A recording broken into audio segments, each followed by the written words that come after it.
ಇನ್ನು ರಾಜ್ಯಪಾಲರ ಭಾಷಣದ ಮೇಲೆ ಇವತ್ತು ಬಹಳ ಗಹನವಾದಂಥ ಚರ್ಚೆ ನಡೀತು.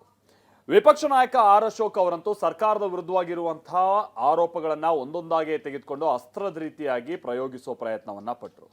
ಮತ್ತೊಂದು ಕಡೆ ಮುಖ್ಯಮಂತ್ರಿ ಸಿದ್ದರಾಮಯ್ಯನವರು ಈ ವಿಚಾರವಾಗಿ ಉತ್ತರ ಕೊಡ್ತಾ ಹೋದ್ರು. ಈ ಸಂದರ್ಭದಲ್ಲೇ ಈ ರಾಜ್ಯ ಕಾಂಗ್ರೆಸ್ನ ಕುರ್ಚಿ ಕಿತ್ತಾಟದ ವಿಚಾರವಾಗಿಯೂ ಕೂಡ ಚರ್ಚೆ ನಡೀತು. ಅದು ಕೂಡ ಮುಖ್ಯಮಂತ್ರಿ ಹಾಗೆ ಉಪಮುಖ್ಯಮಂತ್ರಿಗಳ ಸಮ್ಮುಖದಲ್ಲೇ ಆದಂತಹ ಚರ್ಚೆ. ಅದಕ್ಕೆ ಅವರು ಕೂಡ ಧ್ವನಿಗೂಡಿಸಿದ್ರು. ಏನೇನಾಯ್ತು ಬನ್ನಿ ನೋಡೋಣ.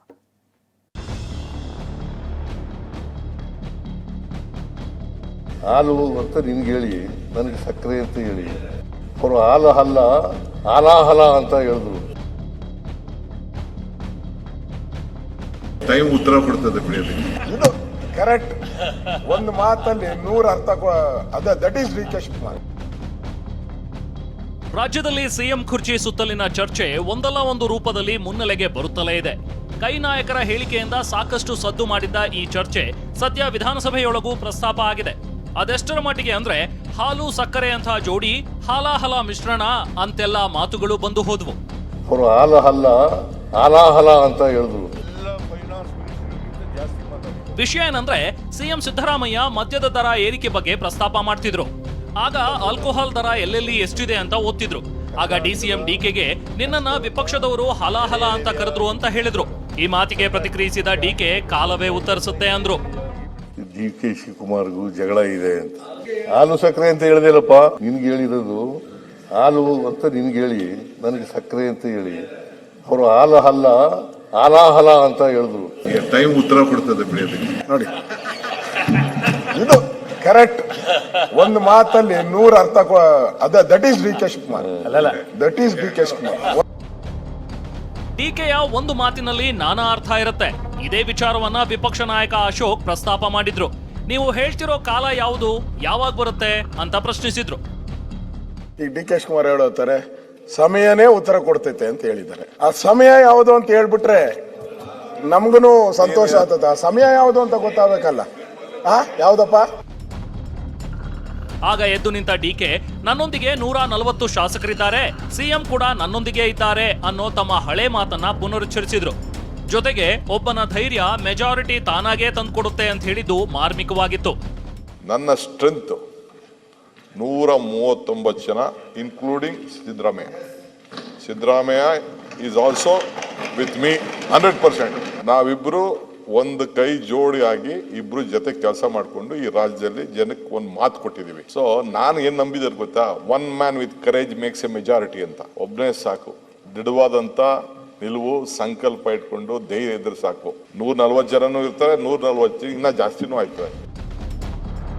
ಇದಕ್ಕೆ ತುಪ್ಪ ಸುರಿಯೋ ಕೆಲಸ ಮಾಡಿದ ವಿಪಕ್ಷ ನಾಯಕರು ಡಿಕೆ ಮಾತನ್ನ ವೈರಾಗ್ಯ ಅಂತ ಕರೆದ್ರು. ಸಿಎಂ ಇದು ವೈರಾಗ್ಯ ಅಲ್ಲ ಅಂತ ತಮ್ಮ ಜೋಡಿ ಪರ ಬ್ಯಾಟ್ ಬೀಸಿದ್ರು. ನೀನು ವೈರಾಗ್ಯ ಅಂತ ಕರೀಬಹುದು ಅಥವಾ ಬೇರೆ ಇನ್ನೇನಾದ್ರು ಕರೀಬಹುದು, ಅದು ವೈರಾಗ್ಯ ಅಲ್ಲ ಸರ್. ಅವ್ರು ಹೇಳಿದ್ದು ನನ್ಗೆ ಒಂಚೂರು ಅರ್ಥನೇ ಆಗಿಲ್ಲ. ನಿಮ್ಗೆ ಅರ್ಥನೇ ಆಗದೇ ಇಲ್ಲ. ಇದಕ್ಕೂ ಮುನ್ನ ಸಿದ್ದರಾಮಯ್ಯರ ಹಳೆ ಖದರ್ ಬಗ್ಗೆ ಅಶೋಕ್ ನೆನಪಿಸಿದ್ರು. ಆಗ ಹುಲಿಯ ಈಗ ಇಲಿಯ ಅಂತ ಕಾಲೆಳೆದ್ರು. ಈ ಮಾತಿಗೆ ತಿರುಗೇಟು ಕೊಟ್ಟ ಸಿದ್ದರಾಮಯ್ಯ ನಾನು ಯಾವತ್ತಿಗೂ ಒಂದೇ ಅಂದ್ರು. ಸಿದ್ದರಾಮಣ್ಣ ಫಸ್ಟು ಮುಖ್ಯಮಂತ್ರಿ ಆಗಿದ್ದಾಗ ನಾವೆಲ್ಲರೂ ಕೂಡ ಏನೋ ಒಂಥರ ನಮ್ಗೆ ಆನಂದ. ಅಣ್ಣ ಹುಲಿಯಾ ಹುಲಿಯಾ ಹುಲಿಯಾ ಹುಲಿಯಾ ಅಂತ ಕೂಗ್ತಾ ಇದ್ರಿ. ಎಲ್ಲೋಗು ಹೌದು ಹುಲಿಯಾ ಹೌದು ಹುಲಿಯಾ. ಬೇಜಾರಾಗಿ ಒಂದು ಸರಿಸಿದ ಏಯ್ ಯಾವನವನು ಕುದ್ರಳವನ್ನ ಎಲ್ಲ ಎಣ್ಣೆ ಹೊಡೆದನ್ನು ಕಳಿಸಿ ಓಡಿಸೋ ಅದನ್ನು ನೋಡಿದ್ದೀನಿ ನಾನು. ಈಗ 1 ವರ್ಷದಿಂದ ಯಾವನು ಹುಲಿಯಾ ಅನ್ನೋರೇ ಒಬ್ರು ಇಲ್ಲ, ಯಾರು ಇಲ್ಲ. ಹೌದು ಹುಲಿಯಾ ಹೋಗಿ ಹೌದು ಇಲಿಯಾ ಆಗೋಗ್ಬಿಟ್ಟೈತೆ ಇವಾಗ. ಸಿದ್ದರಾಮಯ್ಯ ಅವತ್ತಿದ್ದಂಥ ಸಿದ್ದರಾಮಯ್ಯ, ಇವತ್ತಿರ್ತಕ್ಕಂಥ ಸಿದ್ದರಾಮಯ್ಯ, ಮುಂದೆ ಇರ್ತಕ್ಕಂಥ ಸಿದ್ದರಾಮಯ್ಯ ಒಂದೇನೇ.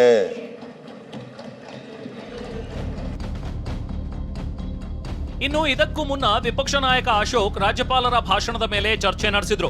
ಗಾಂಧಿ ಹೆಸರನ್ನ ಬಿಜೆಪಿ ತೆಗೆದುಹಾಕಿದೆ ಅಂತ ಆರೋಪ ಮಾಡ್ತಿರೋದ್ರ ಬಗ್ಗೆ ಪಟ್ಟಿಯೊಂದನ್ನ ಬಿಡುಗಡೆ ಮಾಡಿದ್ರು.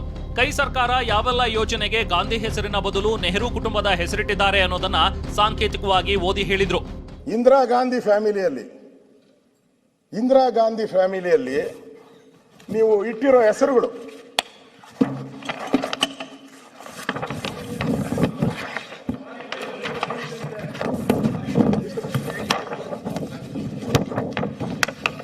ಆದ್ರೆ ಒಂದಲ್ಲ, ಇದು ಡಬಲ್ ಪೇಜ್ ಮಾಡ್ಕೊಂಬಿಟ್ಟಿದ್ರಿ. ಇದೇ ಏನಾನ ಮಾಡ್ಕೊಂಡಿದ್ರೆ ಇನ್ನೂ ಜಾಸ್ತಿ ಓಡೋದು, ಇವರು ಡಬಲ್ ಹೋಗೋದು.